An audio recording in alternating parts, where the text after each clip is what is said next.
30% syllabus हुआ है, 60% syllabus हुआ है, 90% सिलेबस हुआ है। अब तीनों ही टाइप के स्टूडेंट के लिए मैं ये स्ट्रैटेजी वीडियो लेके आया हूं, जिसमें आपको बताने वाला हूं कि कौन से चैप्टर से आपको मोस्ट ऑफ द क्वेश्चन पूछे जा सकते हैं और कौन से चैप्टर्स आपको करना जरूरी है। तो स्टार्ट करेंगे हम लोग सेक्शन बी से, जो कि 16 मार्क्स कैरी करता है, जिसमें आपको 12 क्वेश्चन में से 8 क्वेश्चन करना जरूरी है। ठीक है, आपको 12 क्वेश्चन दिया जाएगा, आपको 12 में से टोटल 8 क्वेश्चन करने हैं, और वो 8 क्वेश्चन किस चैप्टर से आने वाले हैं वो आप देख लो। Solid state solution, thermodynamic, electrochemistry, group 16-17 और ट्रांजिशन, इनर ट्रांजिशन एलिमेंट्स और कोऑर्डिनेशन कंपाउंड और अमाइंस। ठीक है, तो ये 8 चैप्टर्स हर बार लास्ट 5 to 6 ईयर्स में ये चैप्टर्स पूछे जा चुके हैं सेक्शन बी में। तो अगर आपको सेक्शन बी में 16 में से 16 लाना ही है तो ये 8 चैप्टर को कंपलसरीली करना पड़ेगा। ठीक है, अगर ये इस 8 चैप्टर में से अगर एक चैप्टर आपको डिफिकल्ट लगता है तो आप उसकी जगह एक एक्स्ट्रा चैप्टर ले सकते हो, जो कि है बायोमॉलिक्यूल्स। ठीक है, तो अगर आपको कोई एक्स्ट्रा चैप्टर लेना है तो आप वो ले सकते हो, बायोमॉलिक्यूल्स। आपको ये 8 चैप्टर करने ही है, बट उसके अलावा अगर आपको ऑप्शंस में अगर आप चैप्टर लेते हो वो है बायोमॉलिक्यूल्स। ठीक है, अब बायोमॉलिक्यूल्स जो है वो बायोलॉजी स्टूडेंट के लिए बहुत ही इंपॉर्टेंट, बहुत ही ईजी पड़ता है, क्योंकि वो बायोलॉजी में ऑलरेडी पढ़ चुके हैं। बट जो हमारे मैथ्स के स्टूडेंट है, जो मैथ्स पीसीएम वाले हैं, उनको बायोमॉलिक्यूल जमता नहीं है, कि वो उनको बहुत बोरिंग और डिफिकल्ट लगता है। तो उसकी जगह बायोमॉलिक्यूल अगर नहीं करना है पीसीएम स्टूडेंट को, तो आप ये चैप्टर कर सकते हो, जो कि है पॉलीमर्स। यार पॉलीमर्स तो करना ही करना है, क्योंकि सेक्शन सी और सेक्शन डी में भी इसके क्वेश्चन बहुत पूछे जाते हैं, एक मार्क्स के लिए, 2 मार्क्स के लिए। ठीक है, पॉलीमर्स सबको कर लो, क्योंकि आप बायो वाले हो या मैथ्स वाला, पॉलीमर्स सबको करना है और बहुत ही इजी चैप्टर है पॉलीमर्स। ठीक है, तो ये हमारा सेक्शन बी है, जिसमें आपको सॉलिड स्टेट न्यूमेरिकल पूछ सकता है, सॉलिड स्टेट से सॉल्यूशन से न्यूमेरिकल पूछ सकता है, थर्मोडायनेमिक्स से न्यूमेरिकल पूछ सकता है, इलेक्ट्रोकेमिस्ट्री से न्यूमेरिकल पूछ सकता है, या फिर हो सकता है कि थर्मोडायनेमिक में बहुत सारे इक्वेशंस है, बहुत सारे ग्राफ्स है, तो वो आपको थर्मोडायनेमिक पूछ सकते हैं, पीवीटी ग्राफ।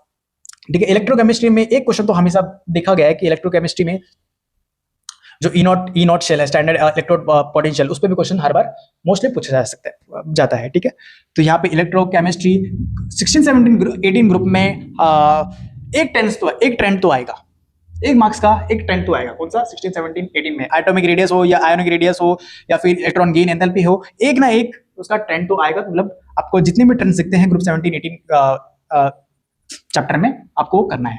नेक्स्ट हमारा ट्रांजिशन एलिमेंट्स, ट्रांजिशन एलिमेंट बहुत बार जो मैग्नेटिक मोमेंट है, बोहर मैग्नेटॉन जो है वो पूछा जा सकता है ट्रांजिशन में।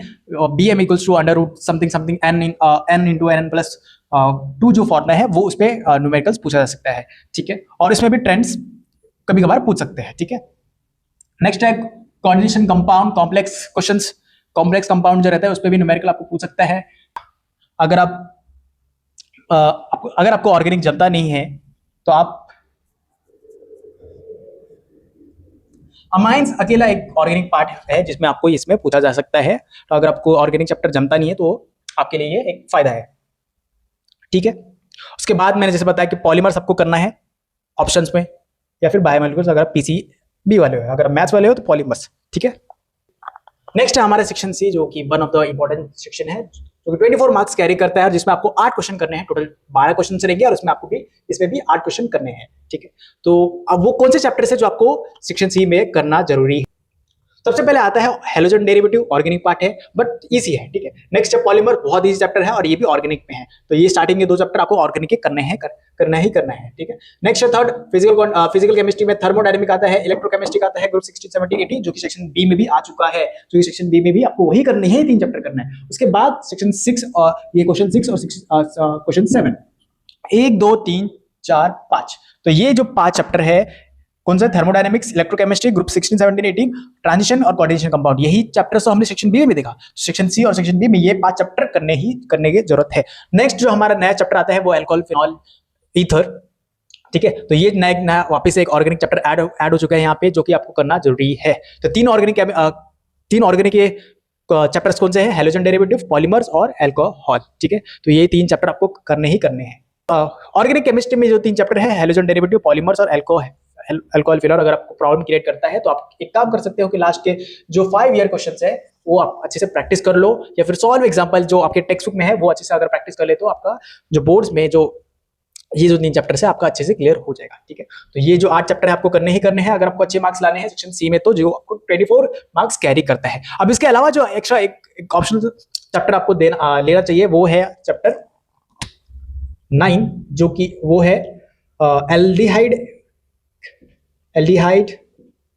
कीटोन।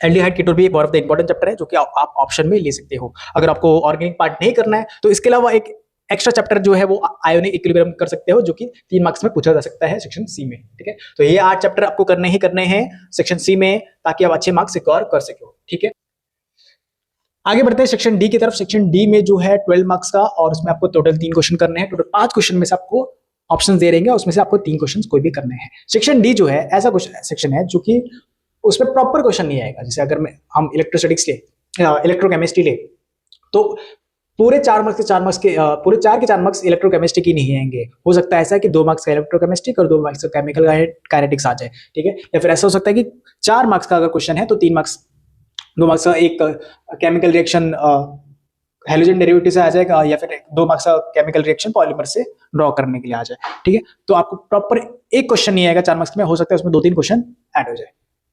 ठीक है, अब सेक्शन डी में जो देखिए, अगर वो इंपॉर्टेंट चैप्टर्स जो आपको करने चाहिए सेक्शन डी के लिए, वो है सबसे पहले वापस से हैलोजन डेरिवेटिव जो कि सेक्शन सी में था, पॉलीमर्स सेक्शन सी में था, थर्मोडायनेमिक्स सेक्शन सी में था, electrochemistry 16, 17, 18 group section C, transition coordination compound ये भी सेक्शन सी में था।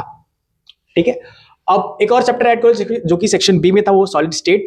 ठीक है, तो इसमें से 7 चैप्टर तो सेक्शन सी वाले जो आपको करने हैं, और उसमें से एक्स्ट्रा चैप्टर जो है वो सेक्शन डी में सॉलिड स्टेट। ठीक है, तो ये 8 चैप्टर आपको सेक्शन डी के लिए करना चाहिए। अब इसके अलावा 2 चैप्टर में अगर ऐड करने बोलूं, क्योंकि सेक्शन डी जो है वो प्रॉपर क्वेश्चन नहीं देता, इसलिए मैं आपको यहाँ पे 2 चैप्टर और एक्स्ट्रा ऐड करने बोलूंगा, ताकि आप अच्छे 12 में से 12 मार्क्स ला पाओ। वो 2 चैप्टर्स कौन से हैं? वो 2 चैप्टर्स है फिजिकल में केमिकल काइनेटिक्स भी आपको ऐड करना चाहिए।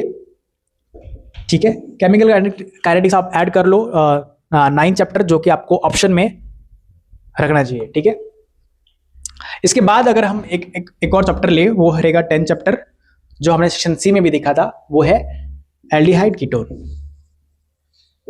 ठीक है, तो ये 10 चैप्टर, कौन से 10 chapter? Halogen, polymer, thermo, electrochemistry 16, 17, 18, transition, coordination, solid state, chemical kinetics और एल्डिहाइड। ये चैप्टर्स आपको सेक्शन डी में, इसमें से मिक्स टाइप के क्वेश्चन आपको पूछे जा सकते हैं। फिक्स क्वेश्चन कभी नहीं पूछेंगे, फिक्स क्वेश्चन कभी नहीं पूछने वाले। ठीक है, समझ में? ये जो चीजें मैं आपको बता रहा हूँ ये आपको कहीं नहीं मिलेगा, क्योंकि ये जो चीजें हैं ना, टॉप क्लासेस के जो टॉप बच्चे रहते हैं ना, उनको ही बताया जाता है, ताकि वो बोर्ड्स में अच्छे मार्क्स ला पाए। क्योंकि वो बोर्ड्स में पढ़ते नहीं है, वो बोर्ड्स नहीं पढ़ते, वो लोग क्या पढ़ते हैं, वो लोग जेडब्ल्यू और नीट की प्रिपरेशन करते हैं। ठीक है, वो लोग एंट्रेंस एग्जाम की प्रिपरेशन करते हैं, वो लोग एमएसटी सीडी की प्रिपरेशन करते हैं। तो उनको ये स्ट्रैटेजी बताया जाता है कि ताकि वो बोर्ड्स में अच्छे मार्क्स ला पाए, क्योंकि 75% के नीचे अगर आ गया तो एंट्रेंस एग्जाम नहीं दे पाएंगे।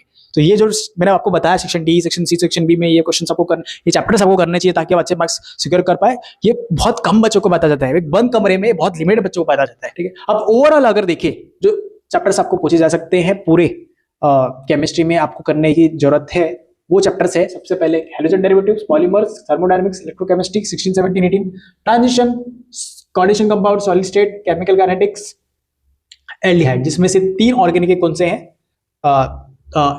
हैलोजन डेरिवेटिव्स, पॉलीमर्स और एक एल्डिहाइड। ठीक है, तो ये जो 3 चैप्टर है ऑर्गेनिक के चैप्टर से जो आपको करना चाहिए। ठीक है, तो ये 10 चैप्टर अगर आप अच्छे से कर लेते हो तो आप डेफिनेटली ही केमिस्ट्री में 55, 60 अबव ला सकते हो। 55 क्यों बोल रहा हूँ? क्योंकि आपके मिस्टेक भी हो सकते हैं स्ट्रक्चर्स ड्रॉ करने में। ठीक है, कहीं ना कहीं आपके मिस्टेक हो जाएंगे तो 2-3 मार्क्स वहां पे जा सकते हैं। ठीक है,